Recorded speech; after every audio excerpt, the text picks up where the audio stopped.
History is filled with forgotten geniuses. But what if I told you the man who opened our path to the stars died believing he was a failure? This is the unbelievable story of Robert Goddard, the father of modern rocketry, a man so far ahead of his time, the world wasn't ready to listen. Imagine it's the early 1900s, while the Wright brothers were barely getting off the ground. A quiet physics professor in Massachusetts was dreaming of something far grander: space travel. From a young age, inspired by H.G. Wells' The War of the Worlds, Goddard was obsessed with the idea of reaching other planets. He wasn't just a dreamer, he was a meticulous scientist. He spent countless hours in his cherry tree, sketching out designs for multi-stage rockets, ion thrusters, and solar power concepts that wouldn't become reality for another half-century. While other scientists dismissed rocketry as pure fantasy, Goddard was getting his hands dirty. He began with simple gunpowder rockets, but quickly realized their limitations. He needed something more powerful, more controllable. His breakthrough came from a seemingly simple question: what happens when you combine the two most powerful elements in the universe, hydrogen and oxygen, in their liquid form? The answer was explosive energy. This was the birth of the liquid-fueled rocket, the very technology that would one day carry humanity to the moon. But innovation is rarely celebrated in its own time. Goddard's work was met with ridicule. In 1920, after he published his groundbreaking paper, A Method of Reaching Extreme Altitudes, the New York Times famously mocked him.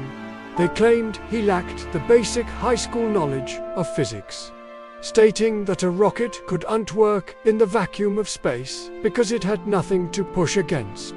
This public humiliation would haunt him for the rest of his life.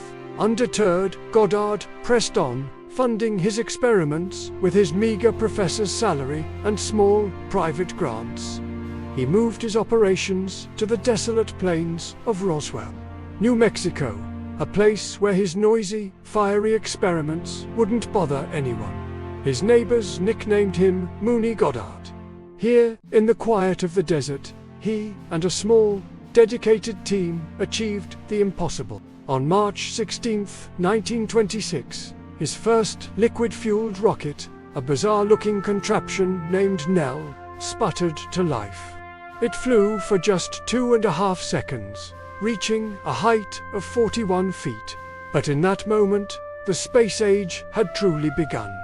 Over the next decade, Goddard's rockets grew more sophisticated. He developed gyroscopic control systems to keep them stable, payload compartments, and parachutes for recovery. He was single-handedly inventing the entire field of astronautics. He patented over 200 ideas, laying the groundwork for everything from the German V2 rocket to NASA's mighty Saturn V. He was a one-man space agency, working in almost total isolation. He tried to warn the US government about the military potential of his work, especially as war clouds gathered over Europe. He knew what a rocket-powered weapon could do, but his pleas fell on deaf ears. The government saw him as an eccentric, not a visionary. They were more interested in conventional weapons, not science fiction toys. During World War II, Goddard offered his expertise to the military.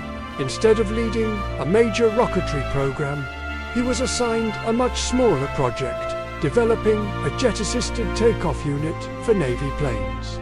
It was important work, but a far cry from his life's ambition of interplanetary travel. Meanwhile, across the Atlantic, another nation was paying very close attention to his patents.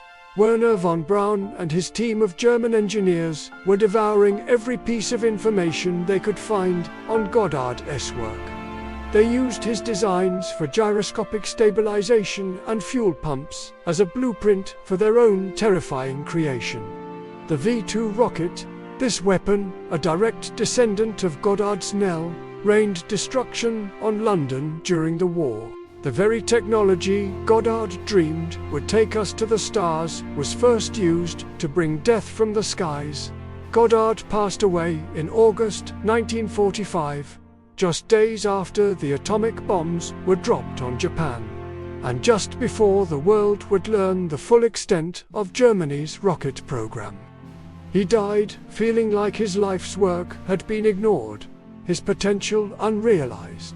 The New York Times never retracted their mocking article during his lifetime. He was a forgotten man. But here is where the story takes its most incredible turn. After the war, American intelligence officers captured Wernher von Braun and his team. When they interrogated von Braun and showed him the advanced designs for the V2, they asked him how Germany had developed such sophisticated technology so quickly. Von Braun's reply was chilling. He looked at the American officers and simply said, "Why don't you ask your own Robert Goddard? We have been using his work for years. We just paid more attention to it." Suddenly, the US government realized their colossal mistake. They had ignored the very man who held the keys to the future. In the years that followed, Goddard's work was finally recognized. NASA's Goddard Spaceflight Center was named in his honor. In 1969, as Apollo 11 sat on the launch pad, ready to take humanity to the moon, the New York Times finally published a retraction, 49 years late. The headline read, "A correction."